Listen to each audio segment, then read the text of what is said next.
Hi again. The issue of women in leadership. There are thousands of churches who will not have women in leadership. There are 3 passages in the New Testament written by Paul which seem to indicate that is the faithful thing to do, to have a general headship of men over women, to senior leadership roles and teaching, etc., should not be done by women. That's what 3 passages appear to point to in the New Testament. However, when you begin to not just scratch the surface, but actually look at the context, look at the translation, you'll find a way through these passages, and that what Paul was really concerned about is one activity which was being disrupted in the church. Now, in the early church, the gathering was very similar to the synagogues, whereby someone would speak and people would interact with the speaker, and something which is foreign to the way churches work today, except in small groups, in home groups and so on. You do have that kind of interaction still, and so that would be the only place where those 2 passages specifically relating to that would matter. But this general headship thing is a bit more serious than that, and so I'd like to deal with that first. In 1 Corinthians 11:3 we're told that God is head of Christ, Christ is head of man, man is head of woman. But there are 2 words for man, ane and anthropos. Jesus called himself the Son of Man, and he's not the son of a particular man, because he's the Son of God, and he was born of a virgin. That's what the scriptures tell us. That's what I believe. And that's why anthropos is used. Ane, on the other hand, as the other word for man, is also the only word from which you can translate husband. And that's the word you find in 1 Corinthians 11:3.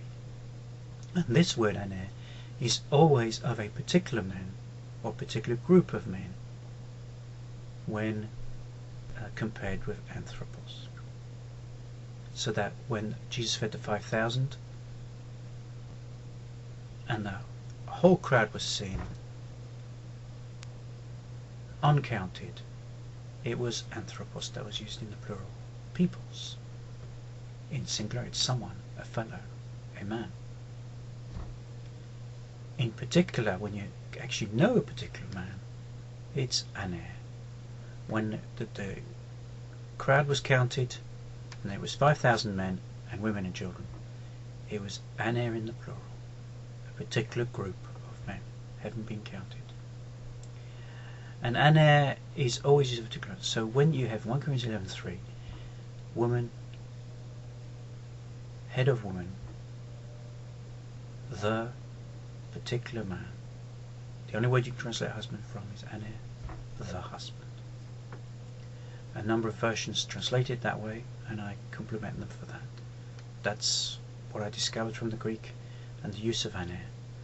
So headship is only in the marriage relationship, the one flesh relationship. In Genesis 2, the creation order is to do with the one flesh relationship, which is why Paul and Peter both say, wives, submit yourselves to your own husbands, not to somebody else's husband. It's not a general headship, it's in the one flesh relationship. So that deals with the headship issue. But there is a particular purpose for that also, because when God says to Eve, before she was called Eve, because she was just called a woman at that point, in Genesis 3:16 he says, unto your man your desire, and he to rule over you. Whatever desire was there up to that point, the desire for the fruit, that's what led her astray, led her to be deceived. And that overflowing desire to shook her was powerful, and that's how she was deceived. Adam was not deceived, but he didn't take responsibility. That's why he's the first to sin. Although the first person to transgress was Eve, but she did believing it was good. That's what deception is. You believe something is right and good when it isn't.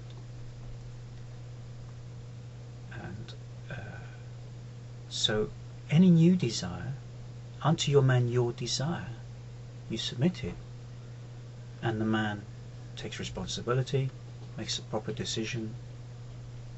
There is protection from deception, from any new ones. And so that is the authority of a husband. So when you get to 1 Timothy 2:12, linked to 1 Corinthians 14:34, the other two passages, because there's three main ones, the activity of learning in the church, where there was interaction, being interrupted by gut feelings, reactions, no, this can't be right, I don't feel happy with this, I'm going to say my bit, needed to be handled. And Paul says, therefore, in that learning process, women are to be submissive and silent. If they have got any questions, let them ask their husbands. Corinthians 14. By 1 Timothy 2 he says they're not to teach back, is what he means. And they're not to exercise authority of a husband. Translation is over a man.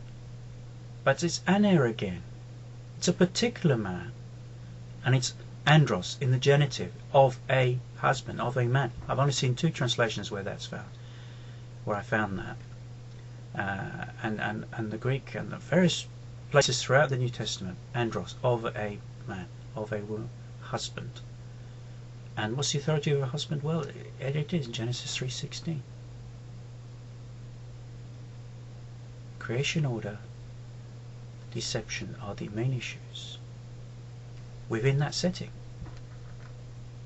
and that activity. Does Paul say women shouldn't teach? No, he doesn't. He tells them to teach. He says, go on, let's have the women teach the other women. Recommends them for teaching children.